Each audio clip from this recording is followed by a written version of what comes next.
بسم الله الرحمن الرحيم، والصلاة والسلام على سيد المرسلين وعلى آله وأصحابه أجمعين. قال تعالى: وإذا جاءك الذين يؤمنون بآياتنا فقل سلام عليكم. فسلام عليكم من الله ورحمة من لدنه وبركات. نرحب بكم أعزائنا في هذه الحلقة الجديدة من برنامج القرآن علم وبيان، لكي نوضح بيان العلم وعلم البيان من خلال القرآن. عنوان هذه الحلقة: البعد الرابع وأقطار السماوات. نتحدث لكم فيها عن ما هي الأسباب، الأبعاد والمحاور التي عددها 11، ما هي نظرية كالوزا كلاين، ثم كيف حدث الإسراء والمعراج، ثم نتحدث لكم فيها عن المعجزات وكيف حصلت في أبعادها الأخرى. البداية، ما هي الأسباب؟ وردت كلمة الأسباب أنها تخص منافذ الأرض أو المنافذ نحو السماء. وقال فرعون: يا هامان ابن لي صرحا لعلي أبلغ الأسباب، أسباب السماوات. وقال تعالى: فليرتقوا في الأسباب، أم لهم ملك السماوات والأرض فليرتقوا في الأسباب. إذن الأسباب هي أقطار الأرض. فقال تعالى في سورة الرحمن: يا معشر الإنس والجن إن استطعتم أن تنفذوا من أقطار وليس قطر. فالدائرة أو الدائرة لها قطر واحد، فهنا قال أقطار السماوات والأرض فانفذوا. طبعا الأسباب التي هي في السماوات تختلف عن الأسباب التي هي في الأرض، مثل ما سوف نرى عن أسباب ذي القرنين: أتبع سببا ثم أتبع سببا ثم أتبع سببا. إذن هذه الأسباب هي التي تعرج الملائكة في يوم كان مقداره 50,000 سنة. وكلمة الإسراء تعني الأسباب الأفقية، أما كلمة المعراج فتعني الأسباب أو الطرق العمودية. فليرتقوا في الأسباب. ذي القرنين أتبع سببا ثم أتبع سببا ثم أتبع سببا، وبينهما ربما هندسيا زاوية تساوي 90 درجة. إذن الإسراء حركة أفقية، والمعراج هو الحركة العمودية. أسرى بعبده ليلا من المسجد الحرام إلى المسجد الأقصى. أما في المعراج فهنالك أسباب إلى السماوات. إذن يجب أن نتخيل كلمة الأسباب على أنها الطرق أو المنافذ التي توصلنا إلى ما فوق غلاف الكرة الأرضية، أسباب السماوات. إذن السماوات لها أسباب، لها طرق. قال تعالى: ولو فتحنا عليهم بابا من السماء فظلوا فيه يعرجون لقالوا إنما سكرت أبصارنا بل نحن قوم مسحورون. ربما أهم هذه الأسباب موجود فوق مدينة القدس. لماذا؟ لأن الله سبحانه وتعالى طبعا هو قادر على كل شيء، كان قادر أن تحدث عملية المعراج فورا من مكة المكرمة، لكن أحضر رسوله الكريم إلى المسجد الأقصى. لماذا؟ أحضره إلى أول منافذ الأسباب، ثم صعد به من هذا السبب إلى السماء. وحتى أثناء العودة لم يعد به مباشرة إلى مكة، لكن أعاده إلى ما يسمى المطار الكوني، لأن السبب يصل بين فوق القدس وبين السماوات العلى.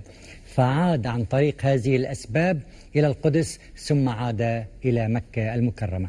إذن أسرى به إلى السبب أو مفرد الأسباب، ثم صعد به إلى السماوات العلى عند سدرة المنتهى عندها جنة المأوى. وحينما أعاده من هذا السبب أو من هذا الطريق ثم أرجعه إلى بيته. إذن هذه الأسباب الله سبحانه وتعالى وضعها لنا، لكن هي لها أبواب ومنافذ محروسة. اكتشف هذه الأبواب المحروسة الجن، وأنا لمسنا السماء فوجدناها ملئت حرسا شديدا، والحرس دائما يكون عند الأبواب. وشهب، الشهب الرجم الشهبي يعم الأرض كاملة، لكن هذه الأسباب أو هذه المنافذ حولها حرس، ولا يمكن إلى عفريت الجن أو المارد من الشياطين إذا لا المارد من الجن ولا العفريت يستطيع أن ينفذ. إذا يجد له شهابا رصدا، إذا فورا الشهاب يرصده، لأن الشهاب يحرس هذا الباب ولا يسمح له من المرور. لذلك حينما صعد صلى الله عليه وسلم في الأسباب كان معه جبريل وكان يأخذ الإذن لعبور هذه الأسباب. حتى الملائكة الكرام إذا أرادوا النزول إلى الأرض عن طريق هذه الأسباب يحتاجون إلى إذن من الله مباشر. تنزل الملائكة والروح فيها بإذن ربهم وليس عشوائيا، وما نتنزل إلا بأمر ربك. لذلك نحن عندنا حسب حواس البصر عندنا أن المحاور هي 3 محاور فقط، لكن حسب هذه الفقرة سنقول أن المحاور وصلت إلى 11 محورا حتى الآن. المحاور عندنا هي الطول والعرض والارتفاع وبينهما زاوية قائمة. إذن هذه الأبعاد المعروفة عندنا حاليا طول وعرض وارتفاع. أي حجرة نجلس فيها نجد لها طول وعرض وارتفاع، أو ما تسمى عند السادة الطلاب الهندسة الفراغية. فالهندسة المستوية هم بعدين طول وعرض، لكن في الهندسة الفراغية نضيف بعدا ثالثا. حينما أضفنا بعد ثالث فقط تصوروا أصبح عندنا علم يسمى الهندسة الفراغية، وأصبح علما معقدا جدا بالنسبة إلى الطلاب بين الهندسة الإقليدية، الهندسة على مستوى طول وعرض. عندما نقول إلى طلاب المرحلة الثانوية عندكم هندسة فراغية، فيعني يصبح عندهم شبه صدمة علمية أنه الهندسة الفراغية فقط إذا أضفنا بعدا ثالثا. لكن بدأت المحاور يعني فقال هناك بعد رابع وبعد خامس. أينشتاين في الواقع قال أن البعد الرابع هو الزمن. هذا خطأ علمي ثبت بعد أينشتاين، أن الزمن ليس له علاقة مع الأبعاد وليس له علاقة مع الأسباب. يعني لا يمكن أن أقول طول وعرض وارتفاع ثم أقول زمن، يعني هو من صنف آخر الزمن وليس من صنف يمكن قياسه عن طريق المتر. فإذا يجب أن نبعد ما يسمى نظرية البعد الرابع. فالبعد الرابع الذي تحدثت عنه النظرية النسبية ليس له علاقة لا في الأسباب ولا في الأبعاد التي نتحدث عنها غالبا في علم الهندسة الفراغية. إذن قضية البعد الرابع يجب إبعادها، ويجب أن نعود إلى هذه الفقرة التي فيها نظرية كالوزا كلاين. عالمين أوجدوا هذه الأبعاد في عام 1926. توصل كالوزا كلاين على أن الأبعاد هي 5 أبعاد فقط. فقالوا في عام 1921 بدأت النظرية وانتهت في عام 1926 اكتمالا. فقالوا في عام 1921 إن الكون ذو 5 أبعاد. وقال كلاين إن البعد الخامس هو بعد ملتف. لكي نتصور ماذا يعني بعد ملتف، نحن عندنا أن الأبعاد هي مستقيمة، الطول مستقيم، العرض مستقيم، والارتفاع مستقيم. لكن قال الأبعاد البقية هي أبعاد ملتفة. تصوروا عندنا خرطوم مياه شكله دائري، وهنالك نملة تمشي على خارج هذا الأنبوب. إذن تكون ماشية على مسار ملتف. هذا الموضوع أو المسار الملتف قالوا أن الحركات عبر الأكوان تتم عن طريق حركة حلزونية. حتى في الأساطير القديمة قالوا أن إبليس أو الجن يتحركون نحو الأمام ليس مثلنا بحركة مستقيمة، يتحرك ضمن حركة حلزونية ملتفة. من هنا جاءت الأسطورة المضحكة، أسطورة نعل الفرس. نعل الفرس هي دائرة ناقصة. لماذا يضعونها على الأبواب في السابق؟ قالوا إذا جاء إبليس بحركته الدائرية وأراد الدخول إلى هذا البيت فهذه الدائرة ناقصة، فيدور قسم من الدائرة ثم يسقط على باب البيت ولا يستطيع الدخول. لكن من هنا هي فعلا كحقيقة علمية أن الأبعاد ال5 البقية كانت أبعاد ملتفة حسب ما قال كلاين. أما جاء مايكل كلين وجون شوارتز وأوصلا الأبعاد إلى 10، فقالوا 9 للمكان و1 للزمان. أي لا زال عندهم قناعة بأن هنالك بعد هو بعد الزمن الذي تحدث عنه أينشتاين. لكن بعد أن أنهوا موضوع الزمن وعلاقته مع أينشتاين وصلت حاليا الأبعاد إلى 11 بعدا، وعرفت هذه النظرية باسم نظرية M. إذن الأبعاد المختلفة أصبحت الآن هي 11 بعدا، وشملتها نظرية تسمى النظرية الشاملة أو نظرية M. وهذا ما أردنا إيضاحه لكم في بداية هذه الحلقة. نتحدث لكم بعدها عن أسباب الأرض وكيف حصلت المعجزات عن طريق الأبعاد الأخرى غير الأبعاد المكشوفة لدينا، فظهرت بالنسبة لنا على أنها معجزات. نذهب معكم أعزائنا إلى فاصل قصير نتابع بعده هذه الحلقة.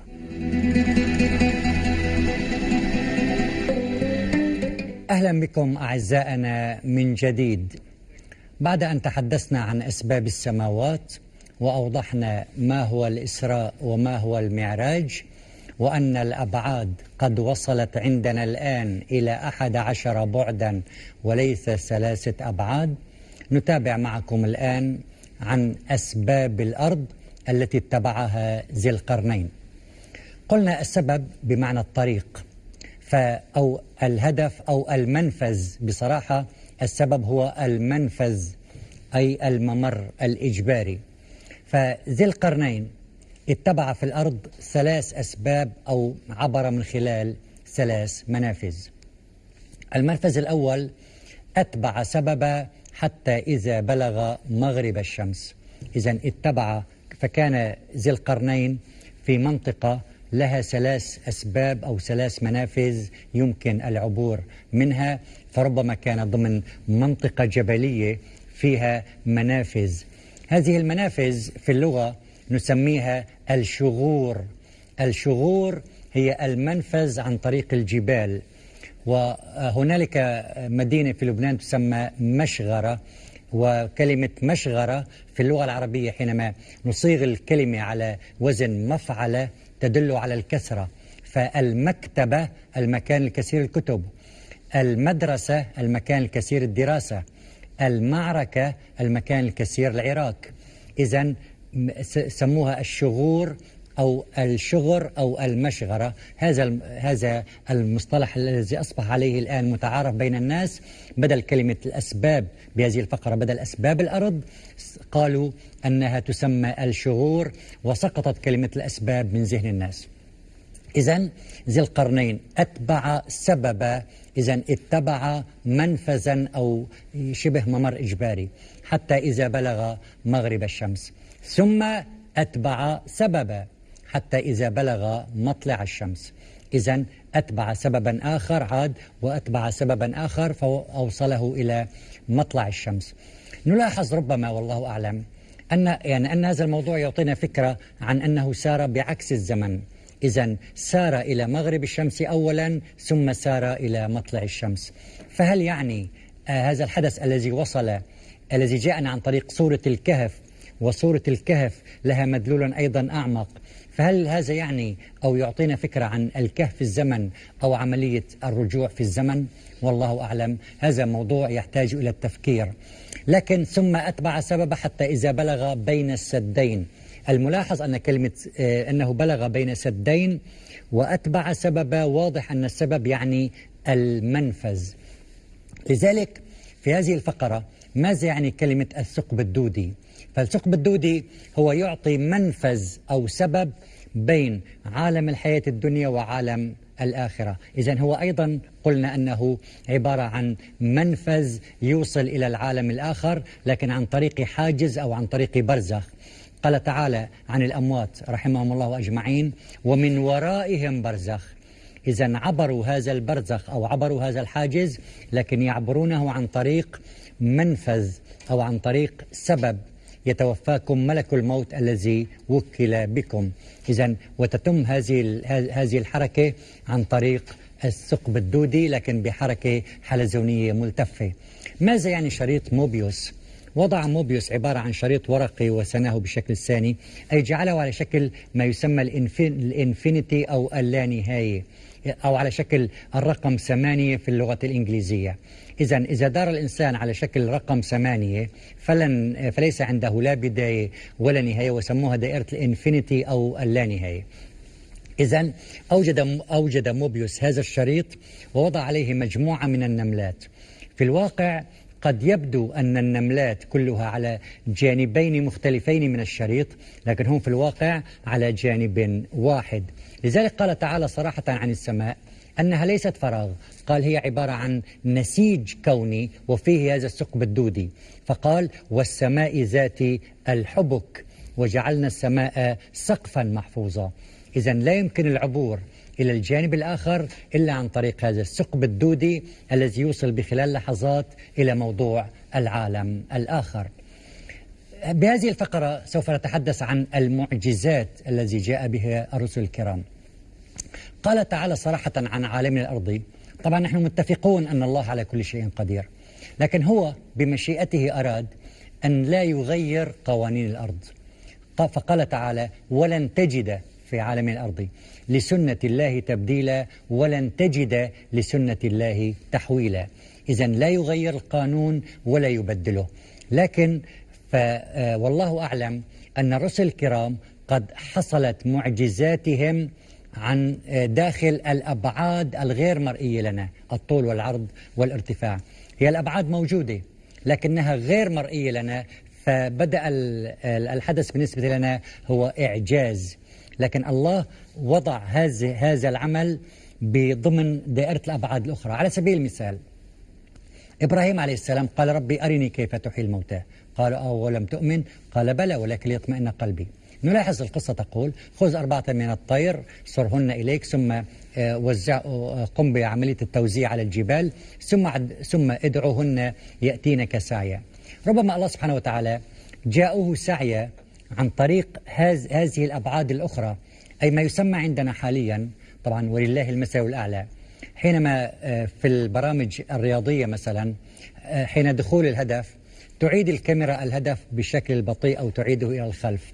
أصبح الموضوع بالنسبة لنا موضوعا عاديا نراه، لكن إذا فكرنا من ضمن هذا المنطلق وبشكل فكري متطور أن الله سبحانه وتعالى بعد أن أصبحوا موزعين على شكل هي قطع موزعة على الجبال قام بعملية الإعادة والالتفاف إلى الزمن فأعادهم بالشكل الذي كانوا عليه.